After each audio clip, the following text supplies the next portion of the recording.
La résolution numéro 9 dispense accorder au conseil syndical de procéder à la mise en concurrence du contrat des syndics pour l'Assemblée générale statuant sur le compte de 2021. Argument contre. Si vous hésitez entre pour et contre, il vaut mieux voter contre car abstention permet au syndic de passer leur résolution comme acceptée. Cette résolution est défavorable à l'ensemble de la copropriété. L'obligation de la remise en concurrence du syndic en place permettra de renégocier les conditions du contrat du syndic actuel ainsi que son prix et d'aligner son contrat au contrat d'autres syndics. Dans le cas des refus, on pourra choisir le syndic qui proposera les conditions de contrat les plus favorables à l'ensemble de la copropriété.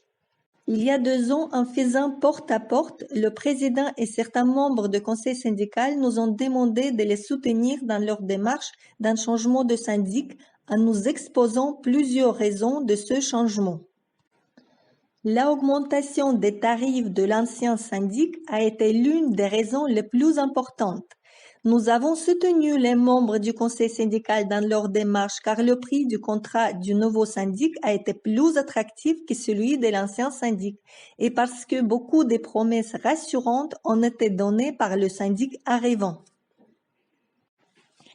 Aujourd'hui, malgré ce changement, on constate qu'après une seule année d'existence dans notre immeuble, le nouveau syndic, qui opère seulement depuis 2 ans, n'a pas hésité d'augmenter son tarif de 2,46% ainsi que son prix par heure après sa première année d'existence.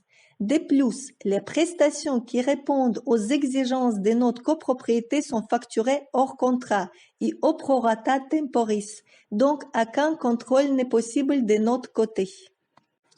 L'argument avancé pour justifier cette augmentation est faux.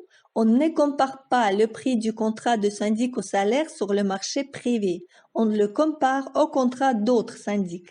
Aucune analyse dans ce sens n'a été présentée lors du changement de syndic. L'ensemble des copropriétaires n'a pas eu de choix. Sans oublier que, confronté à des faits réels, on constate que plusieurs points restent à améliorer dans la gestion de notre immeuble malgré le fait que le syndic opère depuis presque 2 ans. Manque de rigueur dans les tenues de comptabilité, par exemple, ou dans les contrôles des travaux, etc.